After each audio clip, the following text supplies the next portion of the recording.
Hi everyone, I'm Sandie La Nae. Welcome to Psychic Creations History Series. You are about to embark on a blast to the past.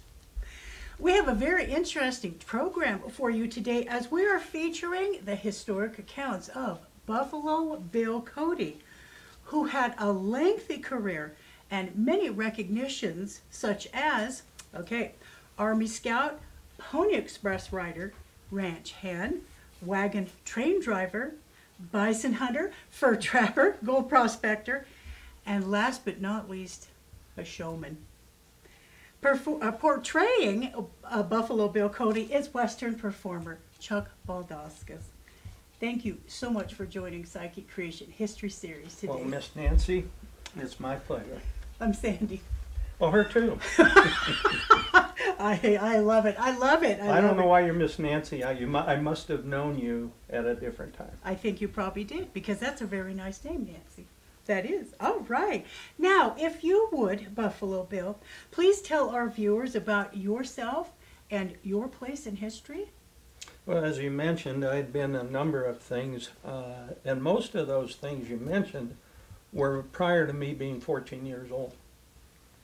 With the exception of being an Army Scout and a buffalo hunter, I was also a stagecoach driver. Russell Majors and Waddell, they also owned the Overland Stage Company, or at least one of them did. And I got to meet, and he was the Western outlaw, Jack Slade, who ran one of the stage stations of that leg, about a 250-mile leg of the stagecoach. And I rode with Pony Express, but people have to remember, I was 14 years old. I was only a fill-in. I wasn't even hired as a rider. Oh, okay. And they had somebody that got in a shootout and was unable to ride because of his demise. So I took on his ride, and from the 3 crossings of the Platte to Red Butte, which was over 75 miles, but when I got there, the other rider didn't show up. So I had to continue on until I met the guy coming from the west. Oh. And then I had to turn around, and in 24 hours, I rode 324 miles. Oh, goodness sake, that was a very long ride. I did not want to ride a horse for about 2 weeks after. I can imagine so. So, and other things that I was a justice of the peace. And I can proudly say no marriage that I put together was ever torn asunder. Nice. That's my big claim to fame for maybe all 3 marriages I performed. Oh. And I was elected to the Nebraska state legislature. I did not ask to be nominated. I did not run. I did not campaign, nor did I get sworn in. Oh. I never served as the state senator.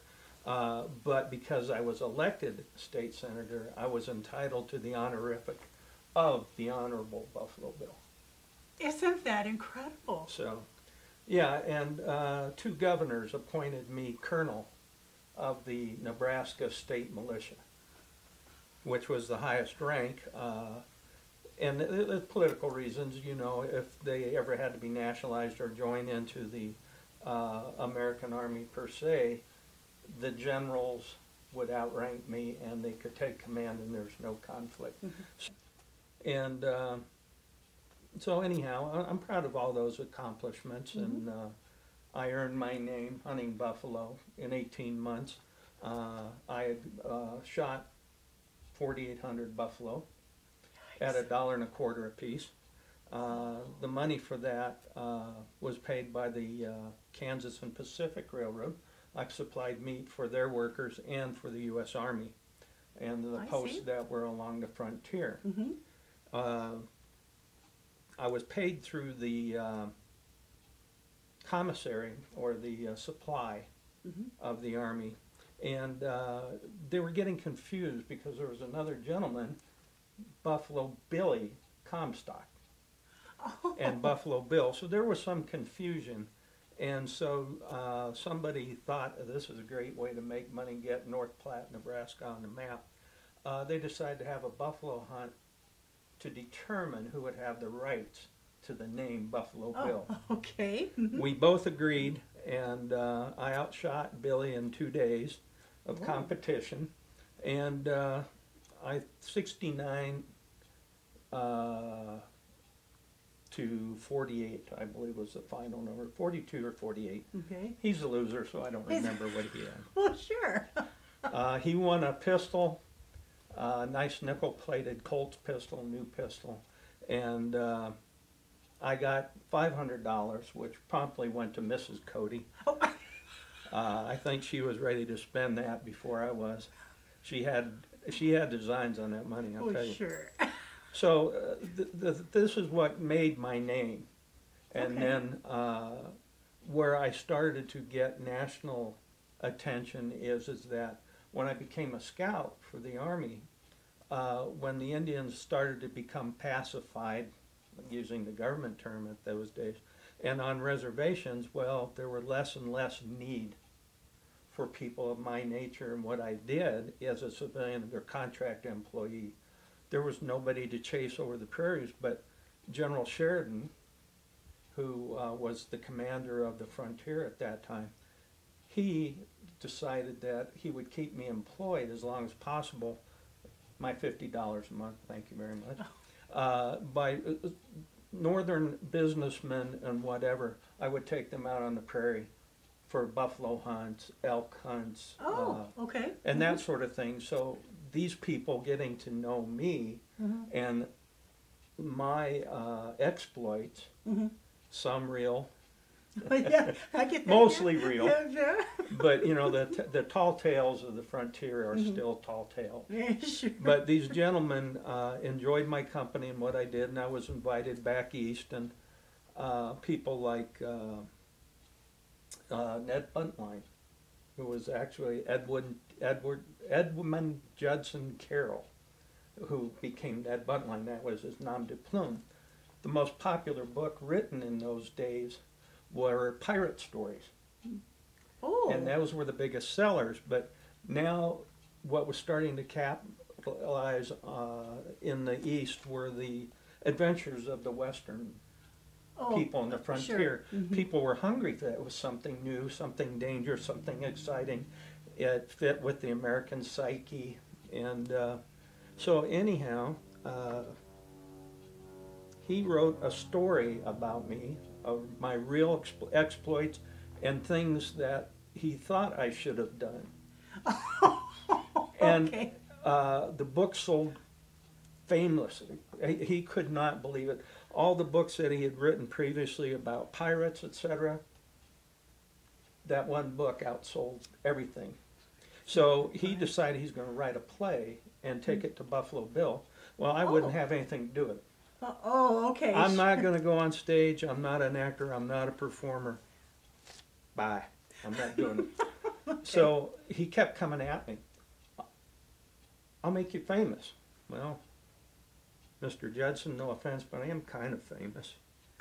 No, the whole world will know who you are. I don't care. I will make you rich, Mr. Cody. I will make you rich. Now he had my attention. Well, sure. Because I've always been a family man. Okay. I had a number of sisters. My mother, my father died early. He had been stabbed. He was a abolitionist, if you will. He was called abolition. He just didn't want slavery brought into Kansas. And this was just slightly prior to Bleeding Kansas, period. But it took him a couple of years or so, but he eventually died of his wounds. But I was very family oriented and wanting to take care of my sisters and my mother and such. Well, after the Pony Express folded, which only lasted about a year, I went home with Wild Bill Hickok, James Butler Hickok, and another friend, and we did things around the home. Hickok, when the war started, he went and joined up right away, went to see the elephant. Whereas my mother said, you're too young, you're 15 years old, when you're 18, and she was hoping everybody had talked in those days, the war was going to be over early. You're 18, then you can join if you want to. Well, just prior to my 18th birthday, my mother passed. Oh, But when I turned 18, I wasn't really thinking about joining, but I was on a spree for my birthday, okay. and the recruiters happened to be there. And enough said. Can't even say I remember signing the paperwork. Oh, okay. But I woke up and now I'm in the Army. So I had to send word to my sisters because they weren't going to let me go. We got you. Now you're going to go to camp. Okay. And so I joined the 7th Kansas Volunteer Cavalry as a wagon driver because that was my experience Oh, sure. early on with Russell Majors and Waddell. I had a number of jobs before I became a Pony Express rider. So I drove a wagon, then I became a courier, and then I became a scout, which was actually another way of calling it a spy. But I would take the money that I got paid, which was $30 a month, and I would send 20 home to my sisters. Oh, And I lived on 10, and the Army nice. pay, Army clothing, it was all there so for the taking, and I took advantage of it. And from this experience in taking care of family and my exposure to the East and people back there and Mr. Judson, I knew I had to do something to support my family. And now I'm married. I got married at 20 to Louisa Cody, or Frederici was her maiden name. And I had to find a way to support them, and I knew going back to being a stagecoach driver, I'm not going to make much money, justice a piece. I'm going to get $1 to marry somebody. I'm going to have to marry a lot of people. So what am I going to do? But when Mr. Judson came up with this play, Scouts of the Prairie, that's it. I'm ready. And we became famous. And that's where the money started to come from. And for 10 years, I performed on stage. And what's kind of amazing, because as I say, I'm not an actor. I never was an actor, wasn't concerned about being an actor. And the newspaper people that would come and see the show, the performance, they would write, it was thoroughly entertaining, but any adherence to the script was purely accidental. So there was a lot of ad-libbing. There was a lot of imbibing on stage. Sometimes Wild Bill, he would, James as I call him, or Jimmy Boy, he would have words with certain detractors in the audience. And there was one interesting little thing, and it led to me having to fire him from what they were called combinations. It was Scouts of the Prairie or Buffalo Bill Fights Off the Indian. You know, there was always a double name. They were called combinations, and you could flip-flop them the way you needed. And, well, anyhow, somebody was heckling. Actually, there were 3 people in the audience heckling James. And he wasn't used to that because he thought we were making fun of ourselves. On stage. Okay. This isn't. We really did these things. Why are we hamming it up? Why? This is over the top. He couldn't wrap his head around it. No way. Well, these people were heckling him, and he walked to the edge of the stage and looked him in the eye and says, "You meet me in the hotel saloon after the show, and we'll see what I can do."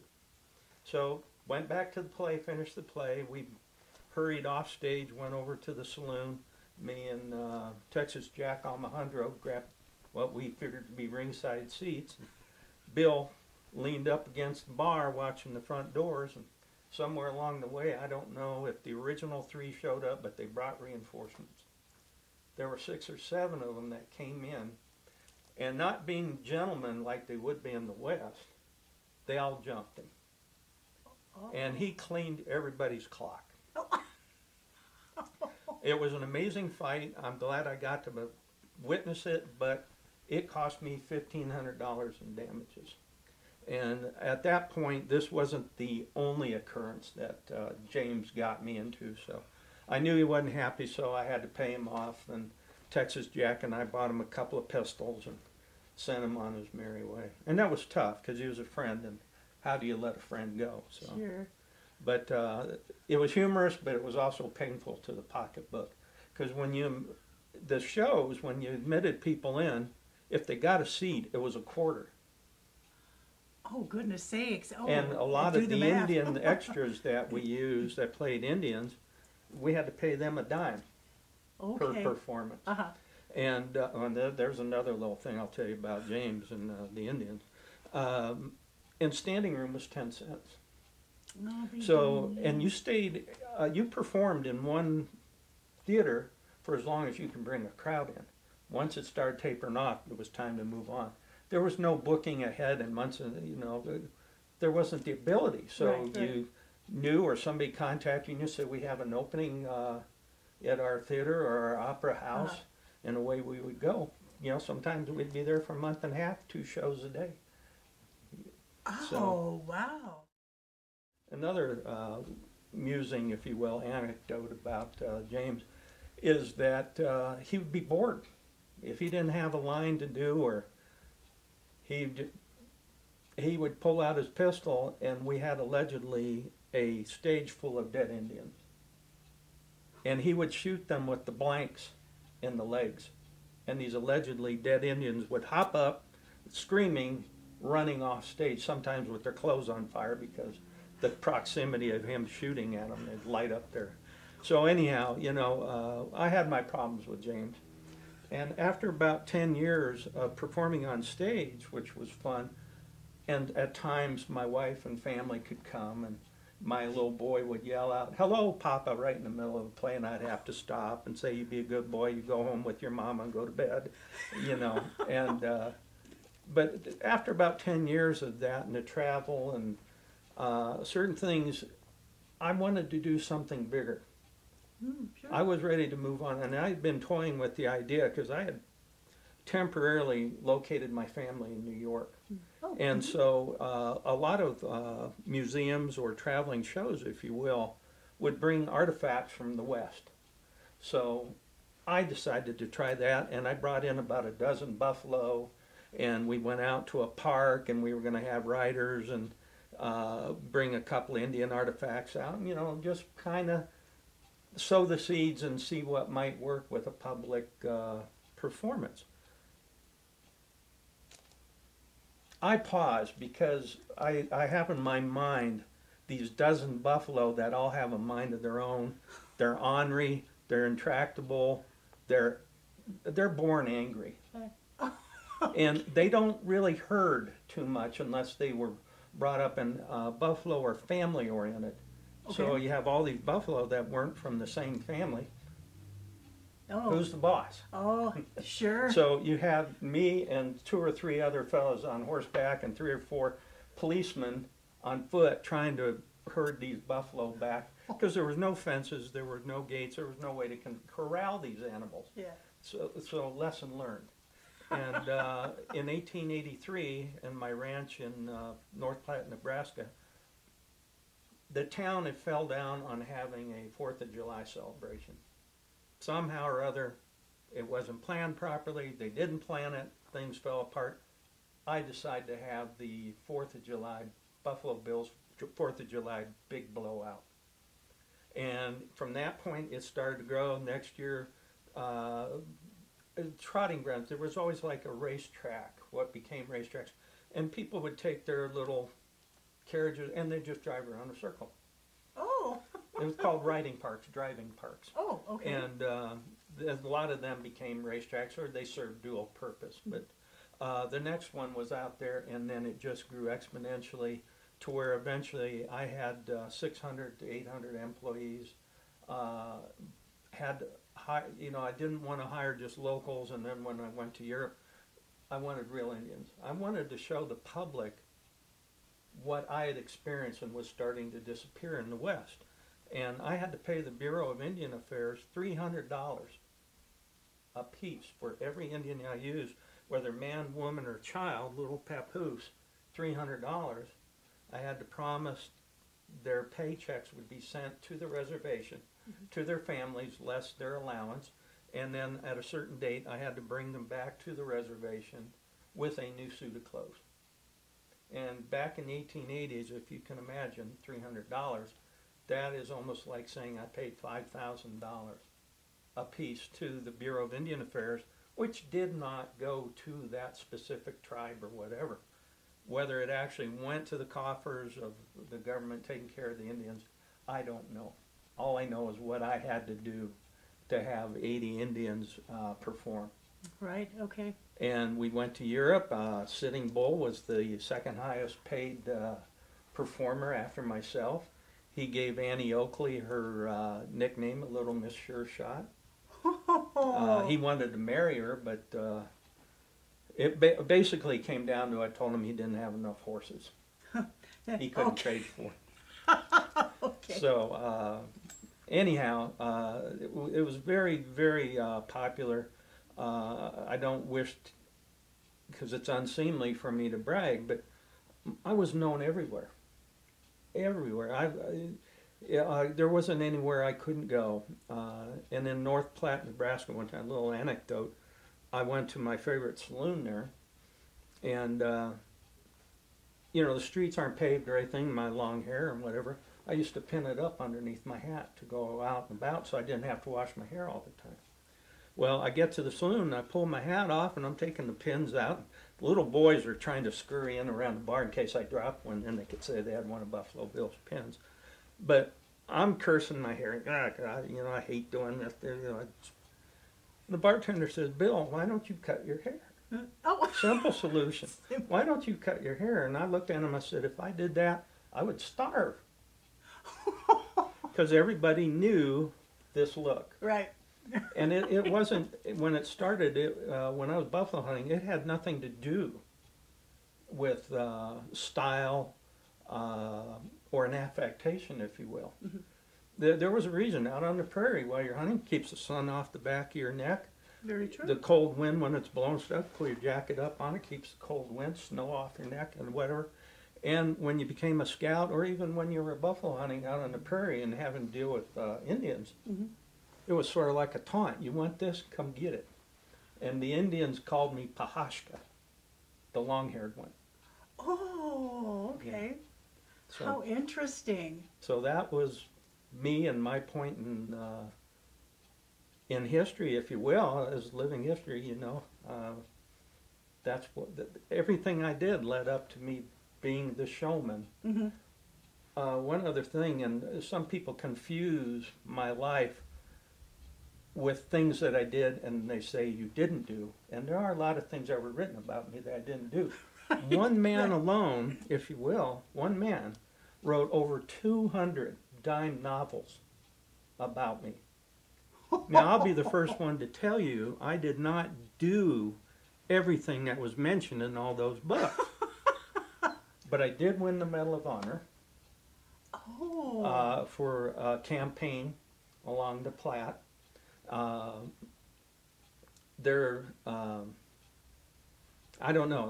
That's one of the things that I'm most proud of. Sure. Is that I won the Medal of Honor. Oh, and, nice, nice. More than meeting kings or queens or so and so from this estate and this is. I'm glad to get back to the United States because there was only about 39 of them. Oh. Whereas you go to Europe, there's hundreds of estates. Yeah, right. So. How fun is that? Well, Buffalo Bill, you sure have had a journey in life. It has been quite a journey. I've met quite a number of famous people, Mm-hmm. some people that I admire and I thought should have gotten more acclaim than I did. And had while Bill lived, I'm sure he would have had gone down with the history that he wanted. Mm-hmm. He didn't want to be known as a man killer. I met Kit Carson. I named my first son after Kit Carson. Oh, Kit okay. Carson Cody, Oh, was sure. my son's name. Yeah. So I called him Al, but Jack Slade, the desperado, everybody thought he was. He treated me very fairly.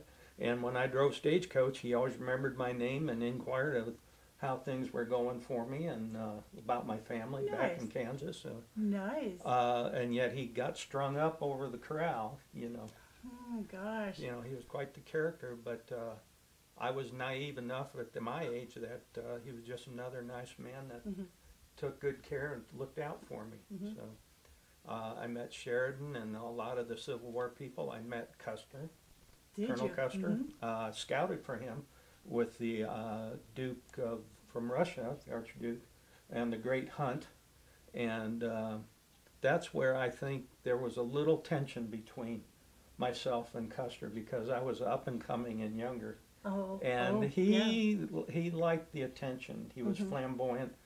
He was a good officer. I have a lot of respect for him, but he didn't mention me in the reports as much as the newspapers did. Well, sure.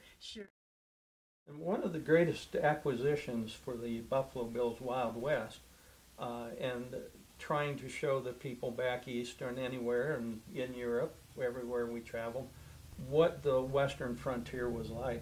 And an acquisition that I acquired was the Deadwood stagecoach. It was used on the route and had been abandoned because of breakdown, whatever. And it was replaced, but just outside of town, it was still sitting there. And in one of the many travels, we went back to that area, found it, and refurbished it, and incorporated it in all of our shows. And we gave all of the royalty back in England, France, Germany, etc., rides in the stagecoach. There were occasions that we did not let them know, but they were going to be part of the show, and we would have the Indian attack. And so the driver up on that stage is whipping it around circles. Right. Stagecoaches are very bouncy critters. At normal speeds, it helps absorb the shock and stuff of travel. But when you're starting to go high speed, it's quite the ride. And, some of this royalty were not accustomed to being or traveling in such a fashion. And initially, until the cameraman showed up, they were disgruntled or unhappy or harumping. And but everybody was all buddy when the bourbon and the photographer showed up. Well, sure. So that was very interesting and very, very important to show that piece of history for people. What else? There was a few occurrences that weren't so happy. One time there was a big train wreck. Usually took 2 or 3 trains to take all of my entourage and their things. And there was a train wreck, and there was over $10,000 worth of damage. Wow. Oh, that's incredible. Yeah. So we recovered from that, and life was good. Well, awesome. Thank you, Buffalo Bill, for so coming welcome. on. Psychic Miss Sandie. Miss Sandie, that's I don't know what happened to Miss Nancy, but I'm glad I got to speak with you. Thank you so much for being on our show. What I would like to say is we are going to be having a part 2, so Buffalo Bill can tell us about his modern days. All right. So thank you for watching Psychic Creation History Series.